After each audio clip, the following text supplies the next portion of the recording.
Bismillah. Assalamualaikum warahmatullahi wabarakatuh. Teman-teman, di video ini saya mau share metode gimana kita ngitung kerugian yang kita alami akibat nanggung ongkir di Shopee. Ini khususnya soal retur ya, soal returan. Jadi memang ini kebijakan baru belum lama ini bahwa Shopee membebankan penjual untuk nanggung ongkir retur. Sebelumnya 100% oleh Shopee. Sebelumnya 100% oleh Shopee, sekarang ada yang oleh penjual, ada kayaknya 50-50 deh. Shopee juga kayaknya cukup nanggung juga, karena kan nanggung gratis ongkirnya setidaknya ya. Kalau yang belanjanya pakai gratis ongkir, nanggung gratis ongkirnya, terus balik lagi ke kitanya, itu kita yang nanggung. Nah, ini siapa tahu teman-teman belum tahu caranya. Jadi metodenya kayak gini. Saya juga baru mau mempraktekkan.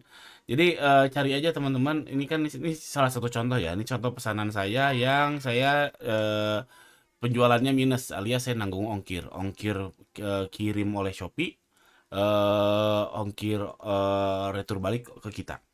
Nah, caranya teman-teman tinggal cek aja penghasilannya teman-teman. Tadi saya coba cari-cari, ini ternyata ini yang paling terbaru. Jadi saya terakhir nanggung ongkir tuh sebulan lalu lah, dari video ini dibuat sebulan lalu.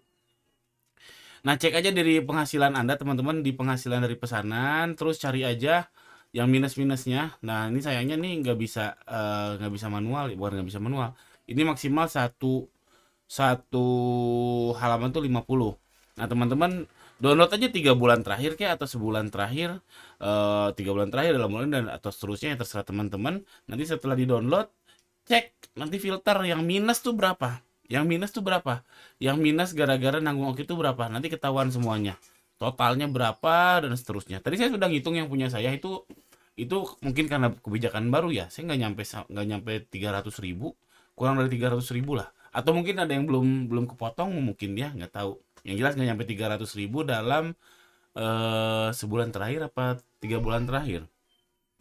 Kayaknya 3 bulan terakhir deh. Saya tadi download datanya, download data di sini. Ini yang di sini tinggal ekspor aja, di sini ekspor, terus saya filter. Saya cari yang minus-minusnya doang akibat nanggung ongkir. Nggak nyampe 300.000 dalam 3 bulan terakhir. Tapi kan ini baru ya. Siapa tahu masih ada yang mau dipotong dalam beberapa hari ke depan. Atau tiba-tiba kasusnya meningkat drastis. Apalagi ditambah pengembalian karena tidak cocok atau berubah pikiran. Nah, itu cara ngitungnya, metodenya. Nah, setelah teman-teman berhasil ngitung, then what gitu. Setelah berhasil teman-teman ngitung, oke, angkanya berapa. Nah, yang jadi pertanyaan, layak diperjuangkan nggak sih ongkir itu? Kita kan nggak bisa ngapa-ngapain ya. Sorry, kita cuma variabel kontrol kita cuma banding, nggak ada yang lain. Atau pre kasus, alias ya kita jangan sampai kena komplain, terus ya apapun itulah. Tapi kalau after pasca acaranya, pasca acara, pasca kasusnya, variabel kontrol kita itu cuma banding, bukan ngubah kebijakan atau gimana, cuma banding.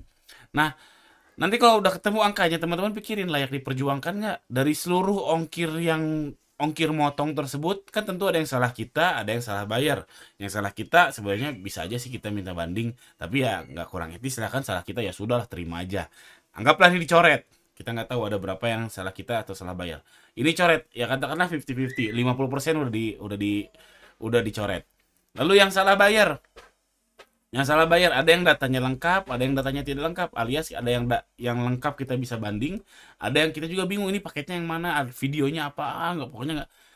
Untuk mencari atau membuat data untuk bandingnya juga repot banget.